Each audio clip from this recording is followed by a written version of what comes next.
So I'm going to meet GoBlack2Africa, your man, not your boy. So, Jumbo good people, welcome back to my YouTube channel. I'm trying out my new camera today. So I'm at the National Museums of Kenya, and this is where we'll be meeting. So let me go get him.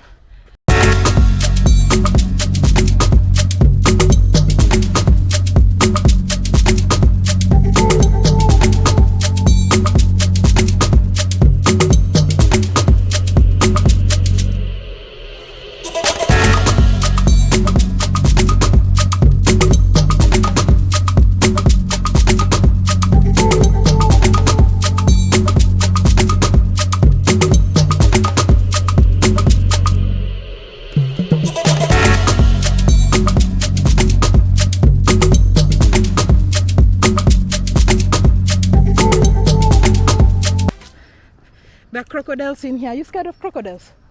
No. Can I show you one? Yeah. Here. Here's one crocodile. Oh. I was looking down there. Like... yeah. What's up, brother? Greetings, my brother. So we are at this very beautiful place. Just show them how this place looks like. Yeah. And I want to give him a tour. We are surrounded by nature at the beautiful, beautiful, beautiful National Museum of Kenya. As you can see, we have some, that's a pond. That's a pond, right? Yeah, so that's a pond. Behind the camera, we have one and only. Go back to nature. No, back to nature, Africa. Greetings, Kunga Kihoya. Shout out African TIGRESS as well as Mr. Go Black to Africa. How long have you been in Kenya?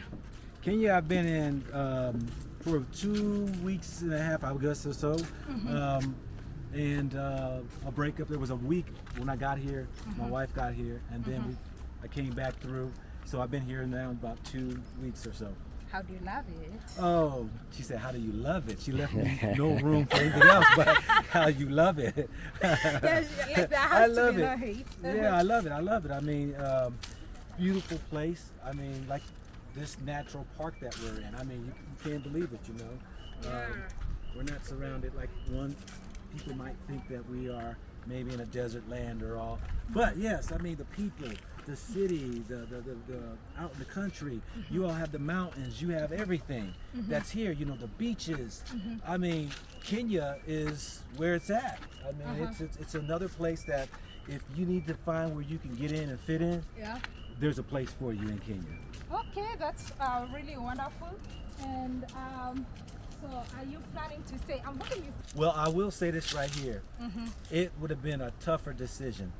I would have stayed here. But I'm going to go over to Tanzania because, you know, the COVID situation that's going on around the world. And I feel a little bit more at liberty when I am over in Tanzania without having to deal with the mask and curfew. You know, I'm just one of those that I like to fly like a bird and be free. Sometimes more being constricted, I have to get myself out of. That's why I left America. Okay, so how many African countries have you been to so far? I've been to 8, and that's including Libya, where I was born. You're born in Libya? I was born in Libya. Who was the president during that time? We think that old Gaddafi was the president then. Yeah, because I'm told back then it used to be like, was it the richest country in Africa? Rich what? Was it the richest country in Africa? Well, you know, stories are always out there. I can't say that Libya is the richest country. Africa is the richest continent. Yes, I wouldn't dare put it on one country, yes. So, yeah. Yeah, that's really awesome. I've never been to Libya.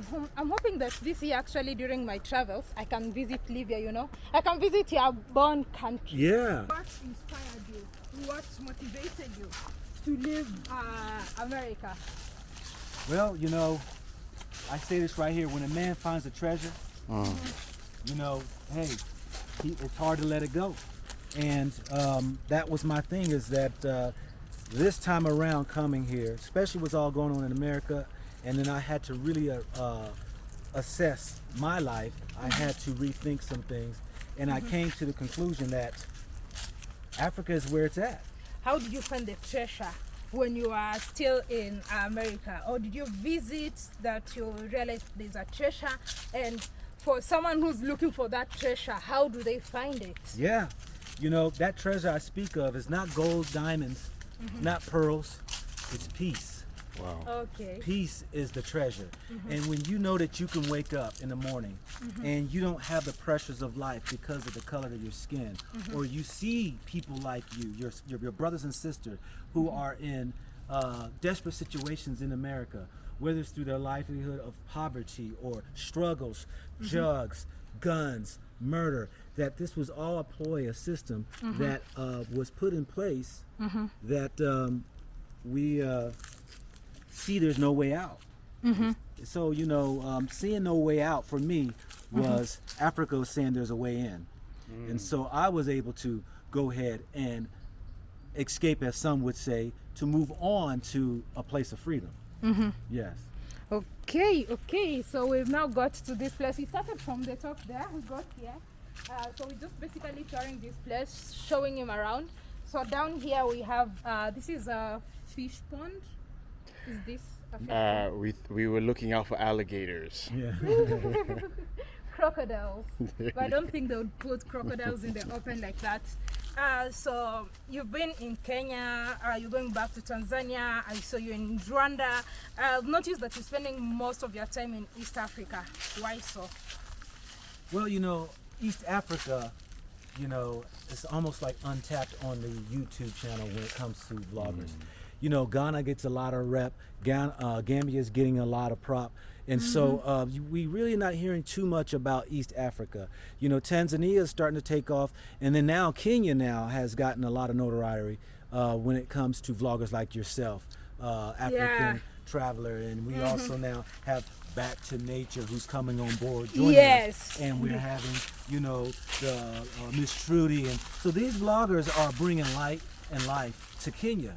And so I wanted to jump on board to be able to be part of that and showing the world the east of Africa.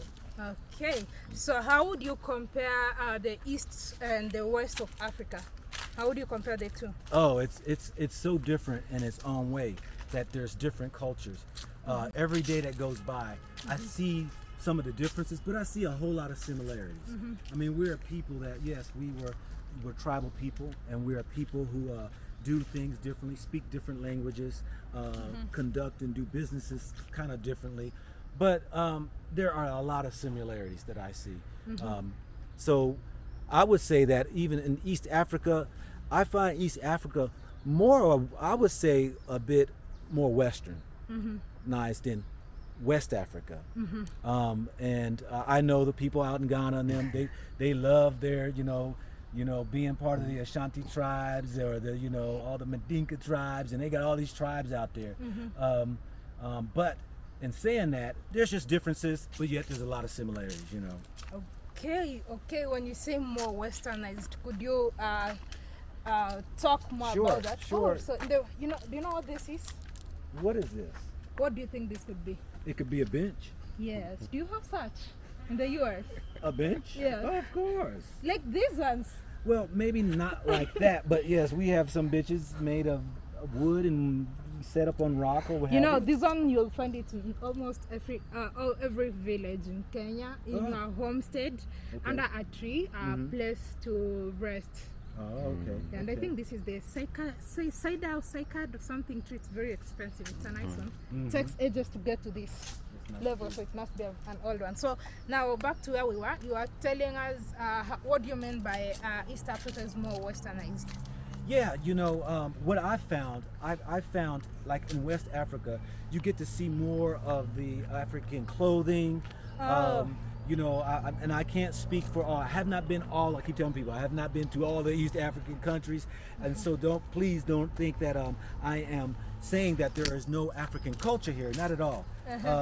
But I'll say that this is what I see. When I was on West, there's a lot of more of the clothing, more of the more villages that I was able to see. Here it's more building of the cities and the industrial, I see that whether it's through infrastructures and you know, all those things that are going on, the hustle and bustle of cities, is what I find here on the East Africa. Especially Nairobi. Yeah, especially in Nairobi, yeah. I know. And Mombasa, with that being in Mombasa, I was very surprised about Mombasa, how large of a city it is. And they're going under a lot of construction, a lot of changing of the roads. So I wanted to know, what do you miss most about America? My wife, of course. My wife, yes. Then family, that's it. Yep, that's it.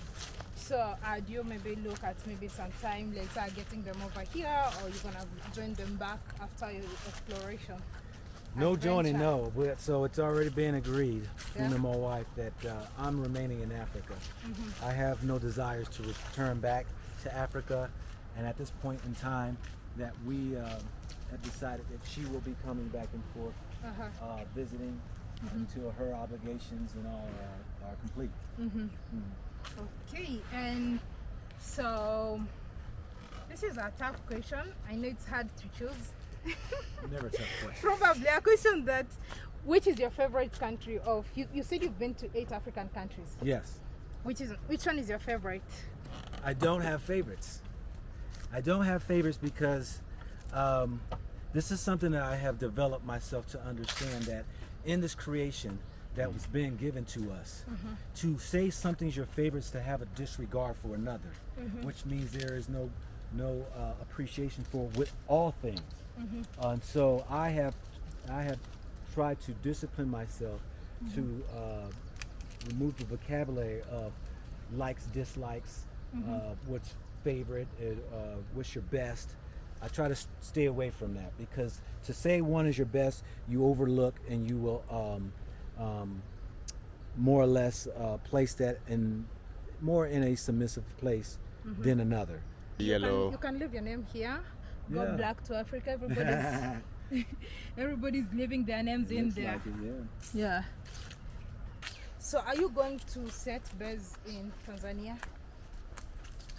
temporarily, yes. then? I am not sure. I've allowed my subscribers and those who watch videos to vote on what country I should visit next. Kenya! Well, they wanted me to go visit Botswana. Botswana. Botswana Yes, is nice. I'm Botswana. going there this year too. Okay. Yeah, I'll be going to Botswana. It's one of the countries. I've noticed there's a lot of, are they called snails or slugs? Slugs. Slugs. Lots Big of them snail. in here. So are you going to Botswana? Botswana is an interesting country. I do have some friends there, and one thing that's interesting about Botswana is so we're going that way? Or this way? You said Botswana. You know, Botswana, the landmass, and Kenya are almost the same. I think Botswana is slightly bigger than Kenya by 1,000. I don't know if it's kilometers squared or something like that. And the population of Botswana, the whole country, is smaller than the population of Kenya. So my friend was telling me, if you're used to because my friend has lived in both Kenya and Botswana. Yeah. So they were like, if you're used to the hustle and bustle of Kenya and lots of people, then it's gonna be different in Botswana, because it's like they are very few people. The population is 4 million. Wow. And we For the whole are- country? For the whole country. Okay. And we are 48 million Yes. with same landmass. Okay. So I think Botswana is really nice, because in the past even people used to get like until last year June, freehold land even for non-citizens. Can you believe it? But I think a lot of people maybe started developing interest, and now they decided that they are going to, lock how you getting citizenship. Not citizenship, the land. Oh, for real? They're changing it? Yeah, they changed that. It started, they put it in May. In May, June last year, so you can no longer own land in Botswana. Wow. Okay, you can own, but on leasehold, not freehold. Okay. Another bench over there. And now we are going through this path. Are they trying to construct something? No, there was a wall separate. See, we're in Michuki Park now. Oh! Versus that was a museum. So they had separated it because we had a lot of the street kids that were here. And this side? Yeah, and all that, and so. And now they've broken it down, so they removed the barriers to make it one. Okay.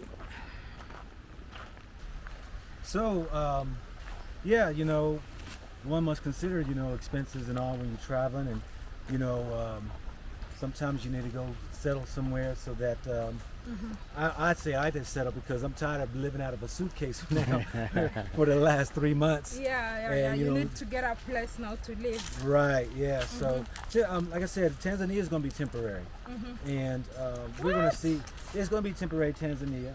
But I will be coming back to visit Kenya as well, Hey, I have family here now, So where is it going to be permanent or nowhere? Well, let's say this right here. I have rarely had a place I could call permanent resident. My dad was military, 22 years. So all my life was, and then I joined the military at 17, and I traveled. And so I've not been really rooted into any place. And so where me and my wife are today, we travel a lot. And so we're looking at having maybe a place on the east and also on the west, but we haven't gotten to that place yet, We haven't decided on where we would want to base on either coast. Okay. So what advice do you have for those people who are looking at coming back home? Oh, advice is definitely do your research and definitely, connect with those people out there who are already here on the ground. There's many of people, it blows my mind of how many people are willing to help you get to the place you're trying to go, connect you with the right people, educate you on some of the ways of life and some of the cultures and what it might take for you to get you a residency or a citizenship or a place to live.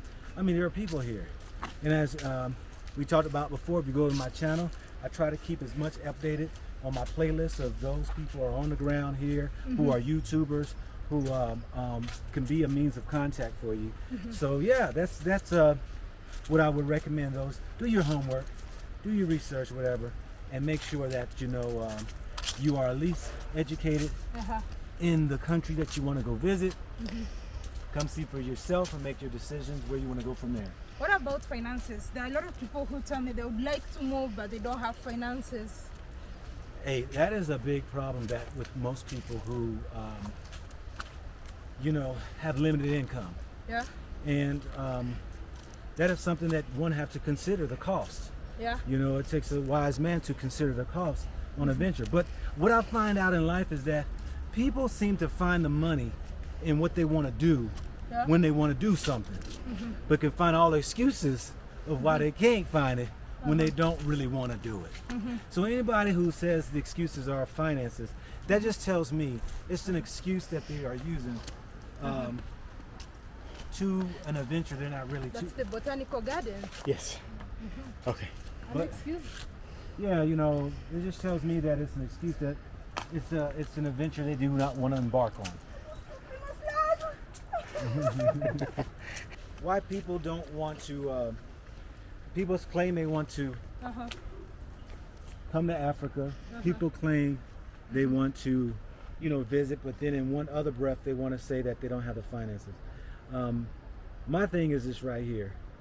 There are people who have crossed the globe little to nothing and had no excuse. There are people who jump in containers on boats and people who jump fences over borders, people who will do whatever it takes to get to that what they would call their land, milk and honey, and that's the land of freedom.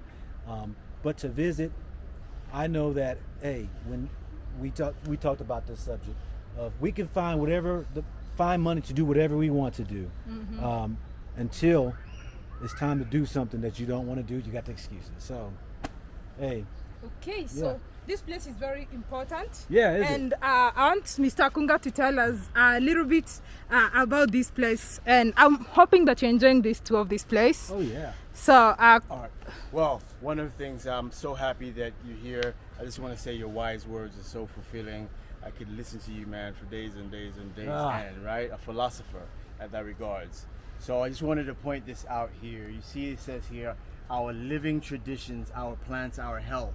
So what they've built here is like a labyrinth, and it has different numbers, and the numbers are African indigenous plants for healing. with remedies for 52 common conditions that can be treated or prevented using herbs and traditional foods. So that's just one of the reasons why I wanted to briefly stop here. And let's give an example. What they've done, pointing that way first, say for instance, it talks about the different bed numbers and the different African indigenous herbal medicinal plants that they've built in this round circle. So here is an example of it. So we just saw the labyrinth layout there and how they have it in numbers. So here's an example. As we go around the botanical garden, you'll see that they lay it out. So then they'll give the name, they'll give the scientific name, they'll give the names and the different traditions. And by the way, this makes the point of what I was talking about earlier. We may have small differences culturally on the tip, but underneath we have so much more in common. So all these different, whether it's the Maasai, the Luo, etc. So to talk about the disease, it'll talk about other diseases, deal with, say for instance, this one handles those dealing with gonorrhea and syphilis, right? Parts to use, preparation, how you go about preparing it, etc. So let's continue to walk around and sort of see how they've laid out the labyrinth, and in that regards, just the makeup of the different medicinal plants that I think are quite interesting and enlightening to find out about. So that's all. Some of the things are just the common things that you normally see here. Like this thing, it's how do you call this? It's always like a weed. You know? Most people, actually, if you look here, I've brought several people here, Kenyans, and they'll say that most like of these things are just weeds, fences. This is a fence. There you go, fence and things along those lines. This is a fence in places at the villages, at home, lots of places. This is just a fence. But they don't know that it has medicinal values. That's why, by the way, go back to nature in that regards, right? And this is nature here, and we can be able to heal ourselves naturally in that regards. All right, so we've come to the end of our tour. How was it? Beautiful tour, beautiful tour. Nothing like nature, you know, nothing like nature. Seeing that all the plants and, you know, all that they do here that plays a significant part in our ecology or in our ecosystem. And so thank you for showing me this beautiful place out here. It's been lovely to see the rivers, the waters flowing, you know, the African tigers through the jungles. I know. Did we spot a couple tigresses out there?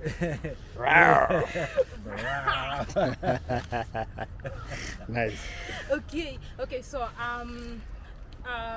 lastly, one question I like to ask: where do you see yourself in 10 years in regards to you know, you coming back and all that?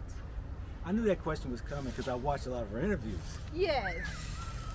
10 years. I like to say this right here. I've come to learn not to forecast too far, because life has a way of throwing a monkey wrench in your plans. And so I say that I can see as far as my nose is.